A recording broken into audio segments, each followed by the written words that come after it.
Student of classes, हम हमारा 15 chapter पढ़ रहे थे रेन थंडर एंड लाइटनिंग। जो आज हम चीज पढ़ने वाले हैं वो है लाइटनिंग एंड थंडर। क्या है लाइटनिंग एंड थंडर? बिजली और तूफान जो है हम आज पढ़ने वाले हैं। You might have seen flash in the light in the clouds during rainy season. बारिश के दिनों में आपने बिजली चमकती हुई देखी होगी बादलों के बीच में। The flash of light is often followed by the thunder of cloud. जो ये फ्लैश होता है कई बार सर्द हवाओं और तूफान के साथ हमको देखने को मिलती है। ऐसी जो ये बिजलियां चमकती है आसमान में।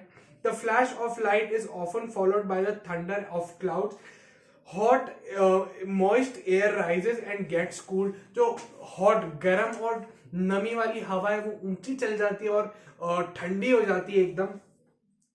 The cold air with water droplets moves downward. और फिर क्या होता है, कोल्ड एयर एकदम ठंडी चिल्ड हवा और उसके जो पानी की छोटी छोटी नमी थी जिस पानी में और जिस हवा में, वो हवा अब पानी में बदल चुकी है। छोटी छोटी ड्रॉपलेट्स और एकदम ठंडी हवा जिसको हम तूफान कहते हैं उसमें ये बदल जाती है। The hot and the cold air rubs against each other. गर्म हवा और ठंडी हवा आपस में एक दूसरे से टकराती है।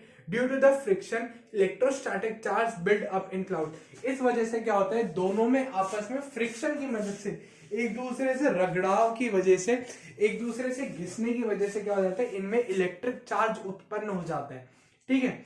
This was notice bye Benjamin Franklin for the first time in 1752। पहली बार ये जो घिसाव था जिससे बिजली बादलों में देखने को मिली, जिसमें बिजली का चार्ज आने लगा बादलों में, पहली बार किसने देखा था? बेंजामिन फ्रैंकलिन ने 1752 में। ड्यूरिंग स्टॉर्म, तूफान के समय पे, if the air moves very rapidly, जब तूफान के समय में हवा बहुत तेज बहती है इन द स्काई, आसमान में, extremely large electric charges produce, बहुत ज्यादा भारी इलेक्ट्रिक चार्जेस जो है वो बन जाते हैं।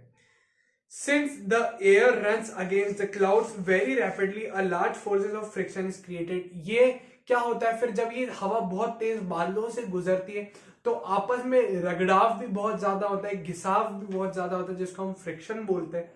which charges the clouds with electric charge। और जो फिर क्लाउड होते हैं, जो बादल होते हैं, उनमें भी हल्की हल्की जो बिजली है वो आने लगती है। The smaller water droplets or particles in the cloud usually acquire the positive charge in them। जो छोटी छोटी पानी की बूंदें होती हैं वो जो बादल में है वो पॉजिटिव चार्ज खुद के अंदर इकट्ठा कर लेती है। तो larger droplets become negatively charge. और जो बड़ी बूंदें हैं, मोटी बूंदें हैं, उनमें क्या हो जाता है, नेगेटिव चार्ज इकट्ठा हो जाता है। Air currents pushes the positive charge droplets towards the negative charge droplets and stay downwards. और क्या होता है, ये हवा जो होती है पॉजिटिव चार्ज को नेगेटिव की तरफ लाती है और आपस में बढ़ाने का काम करती है। इलेक्ट्रिक चार्ज, अब इलेक्ट्रिक चार्ज क्या है? A strong force of attraction excreted by the positive and negative charge from the cloud. एक स्ट्रॉन्ग फोर्स, बहुत ज्यादा भारी ताकत का फोर्स बिजली वो बादलों से निकलता है, जिसको हम इलेक्ट्रिक जो बादलों से निकलता है। The air between them loses the insulation and charges tends to flow through them. और क्या होता है, इनके अंदर जो हवा होती है, ये दो क्लाउड्स मान लीजिए, ये दो क्लाउड्स हैं, छोटे छोटे हमने बना लिए, मान लीजिए दूर थे पहले। एक पॉजिटिव था बड़ा वाला जिसमें बड़ी बूंदें थी,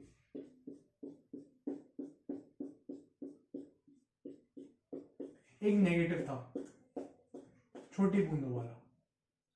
हवा चली एक दूसरे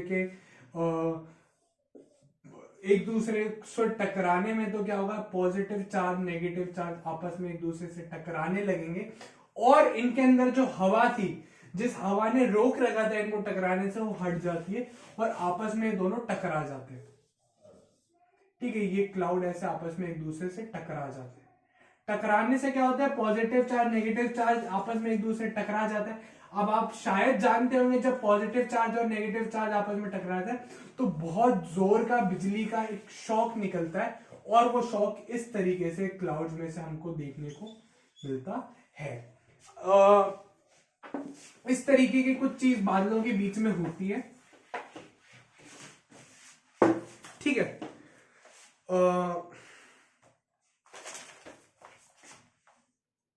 this phenomena is called discharge. जो बिजली छूट के निकलती है दोनों बादलों के टकराने से, उसको हम क्या नाम दे देते हैं? Discharge. Such a discharge heat up air very much and start glowing and flashing.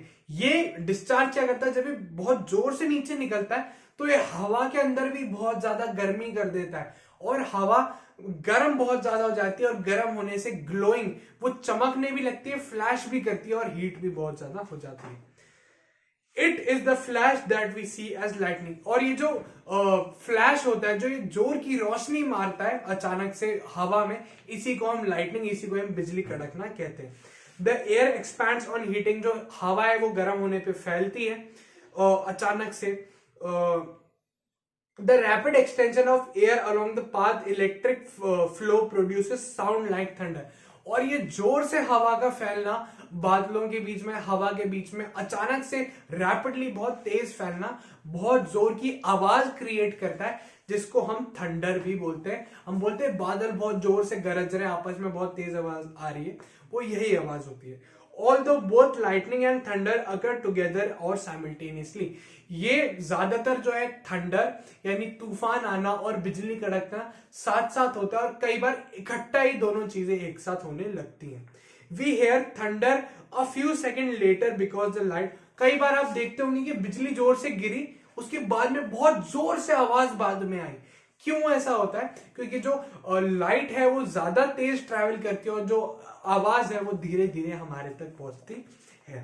Lightning conductor. अब क्या बात आती है लाइटनिंग कंडक्टर की। अब लाइटनिंग कंडक्टर क्या होता है? एट टाइम ऑफ डिस्चार्ज, जब बिजली गिरती है, may become so powerful that it can destroy और बर्न टॉल ट्रीज और बिल्डिंग। इसमें इतनी ज्यादा गर्मी और शक्ति बढ़ जाती है कि किसी भी पेड़ को या बिल्डिंग को तहस नहस कर सकती है। To prevent tall buildings from attack of lightning, we use a device known as lightning conductor। ऐसी भारी बिजली के गिरने से बचने के लिए, पेड़ों पे गिर जाना, बिल्डिंग्स पे गिर जाना, इनसे बचने के लिए हम एक डिवाइस का इस्तेमाल करते हैं। उस डिवाइस का नाम होता है लाइटनिंग कंडक्टर। क्या नाम होता है? Lightning conductor. A long thick metallic rod with a sharp spikes as fixed at the highest point of the building। एक ऐसा मोटा कॉपर का पाइप, तार जैसा जो है वो बिछा दिया जाता है, जिसके टॉप पे, एकदम बिल्डिंग के टॉप पे उसके तार जैसे लगा दिए जाते हैं। The lower end of the rod is connected with large copper plate buried in earth. और ऊपर से तो बिजली जो आती है उसको झेलता है, और कोने कोने में, उसके एंड में जो उसका दूसरा सिरा होता है वो जमीन में नीचे अंदर दबा हुआ होता है, और उसके अंदर कॉपर प्लेट्स जो है वो गड़ी हुई होती हैं। This method is known as earthing. इस मेथड को हम क्या नाम देते हैं? अर्थिंग। हम कई बार बोलते हैं इसके घर में अर्थिंग हुई हुई है, हमने हमारे घर में अर्थिंग नहीं कराई, उसके घर में अर्थिंग थी इसलिए वो बिजली के झटके से बच गए। आपने जरूर सुना होगा, when highly charged clouds passes over tall building, बहुत ज्यादा तेज चार्ज के जब बादल होते हैं वो जब बड़ी बिल्डिंग्स के ऊपर से गुजरते हैं, this charge cannot be held up by the metal and goes safely to the earth by the copper strips, thus the building is protected from attack।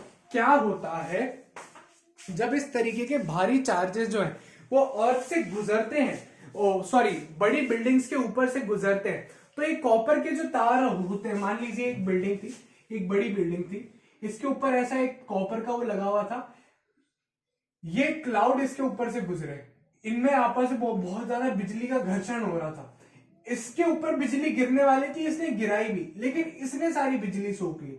ये एक मोटे कॉपर के तार से नीचे जुड़ा हुआ था, ये बिल्डिंग यहां खत्म हो जाती, ये कॉपर का तार अर्थ में जाके दो बड़ी प्लेट से जुड़ा हुआ होता है, कॉपर की इसमें प्लेट्स लगी हुई होती है बड़ी बड़ी, जिससे क्या होता है, ये जो करंट होता है ना, जो ये शॉक लगा ना, ये सीधे बिल्डिंग से ट्रैवल करके अर्थ के अंदर चला जाता है। क्या होता है, ये जो भारी शॉक लगता है ये क्या करता है, अर्थ के अंदर चला जाता है। क्यों? क्योंकि इसका जो है अर्थिंग कनेक्शन हुआ था, इसलिए हम इसको क्या नाम देते हैं? अर्थिंग। क्या नाम देते हैं? अर्थिंग।